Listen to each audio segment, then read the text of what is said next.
सियासी नजरिए से भारत में 2023 का साल काफी अहम रहने वाला है।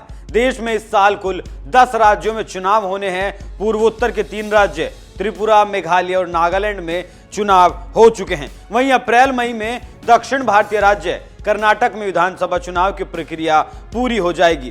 साल के आखिर में मध्य प्रदेश, राजस्थान, छत्तीसगढ़, मिजोरम और तेलंगाना में भी विधानसभा चुनाव होने हैं। इसी साल केंद्र शासित प्रदेश जम्मू कश्मीर में भी चुनाव हो सकते हैं, क्योंकि वहां भी परिसीमन की प्रक्रिया पूरी हो चुकी है। लेकिन कमलनाथ को तत्कालीन करने के बाद बीजेपी एक बार फिर से मध्य प्रदेश में जीत हासिल करना चाहती है। 2018 में 122 सीट जीतने वाली बीजेपी इस बार कांग्रेस का सूपड़ा साफ करना चाहती है। पहले केंद्रीय मंत्री गिरिराज सिंह मध्य प्रदेश पहुंचे थे और अब गृह मंत्री अमित शाह पहुंच रहे हैं। कैसा है मध्य प्रदेश का राजनीतिक मिजाज, बताएंगे आपको इस रिपोर्ट में। नमस्कार, एनएमएफ न्यूज देख रहे हैं आप, मैं हूं आपके साथ अभिषेक पुंडीर।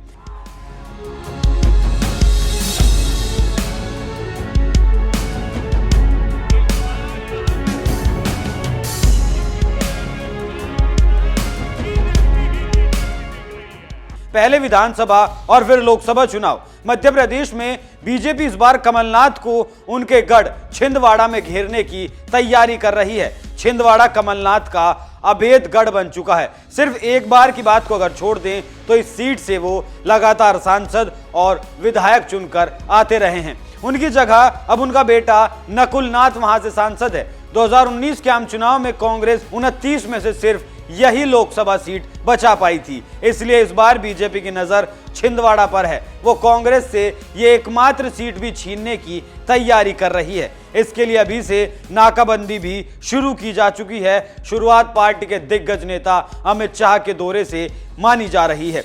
गृह मंत्री अमित शाह 19 मार्च को छिंदवाड़ा आ रहे हैं। उनका यह दौरा छिंदवाड़ा सहित आसपास के बाकी जिलों के लिए भी बहुत महत्वपूर्ण माना जा रहा है। छिंदवाड़ा से सटे बैतूल, हरदा और महाकौशल के मंडला, ढिंडोरी में आदिवासी वोटर्स की संख्या काफी ज्यादा है। आपको बता दें कि छिंदवाड़ा में करीब 8 लाख से ज्यादा आदिवासी वोटर हैं, जिन्हें साधने की कोशिश में बीजेपी लगातार जुटी है। पिछले विधानसभा चुनाव में अंचल की ज्यादातर सीटों पर कांग्रेस जीती थी। यही कारण है कि आदिवासी वोट बैंक को साधने के लिए बीजेपी का बड़ा दौरा ये माना जा सकता है। मध्य प्रदेश में जैसे जैसे चुनाव नजदीक आता जा रहा है, बड़े नेताओं के दौरे बढ़ते जा रहे हैं। बीजेपी का सबसे ज्यादा फोकस इस बार उन इलाकों पर है जो लंबे वक्त से कांग्रेस के पास हैं या 2018 में बीजेपी को जहां हार मिली थी। इनमें छिंदवाड़ा कांग्रेस का भेद्य किला है, इसलिए बीजेपी सीट को भी झटकने के लिए बेताब है।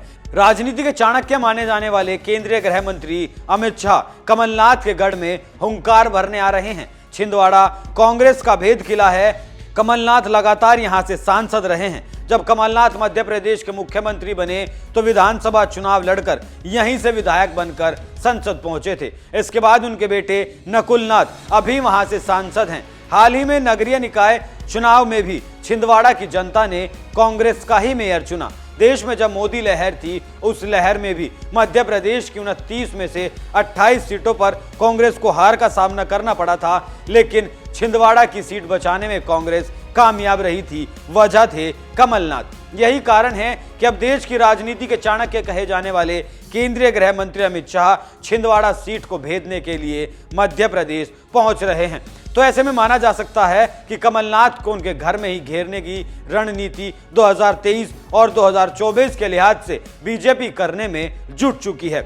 यह दूसरा मौका होगा जब अमित शाह छिंदवाड़ा आएंगे। इससे पहले वो पिछले चुनाव में पांडुर्णा आम सभा को संबोधित करने यहां पहुंचे थे। इस बार अमित शाह के छिंदवाड़ा दौरे को लेकर राजनीतिक सरगर्मी भी तेज हो चली है। दरअसल तमाम कोशिशों के बावजूद छिंदवाड़ा में बीजेपी सफल नहीं हो पा रही है। ऐसे में उस इलाके के आदिवासियों को साधने की कवायद अब शुरू कर दी गई है। आदिवासी स्वतंत्रता सेनानी बादल भाई की जन्मस्थली पर जाकर अमित शाह श्रद्धांजलि अर्पित करेंगे।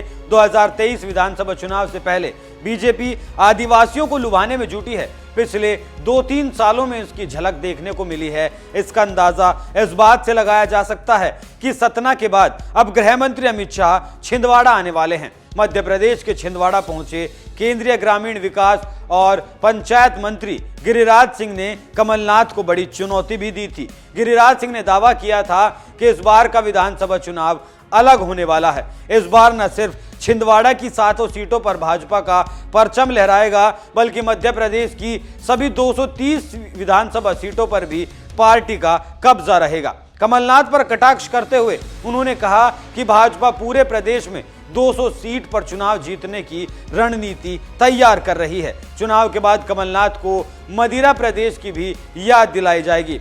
आपको बता दूं कि मध्य प्रदेश में इस वक्त शिवराज सिंह चौहान की सरकार है। 2018 के विधानसभा चुनाव में किसी भी दल को बहुमत नहीं मिला था। 230 सीटों वाली विधानसभा में चुनाव के बाद 114 सीटें पाने वाली कांग्रेस ने निर्दलीय और बसपा और सपा के समर्थन से सरकार बनाई थी। इसके साथ ही 1998 के बाद पहली बार कांग्रेस यहां सत्ता में आई थी। हालांकि 1.25 साल बाद ही कांग्रेस में बगावत हो गई। ज्योतिरादित्य सिंधिया के समर्थकों समेत कुल 22 विधायक मार्च 2020 में भाजपा में चले जाने से कमलनाथ की सरकार गिर गई। इसके बाद भाजपा फिर से सत्ता में आई और शिवराज सिंह चौहान एक बार फिर से मुख्यमंत्री बने। इसके बाद कुल 28 सीटों पर हुए उपचुनाव में भाजपा ने 18 सीटें जीतकर विधानसभा में एक बार फिर बहुमत हासिल कर लिया।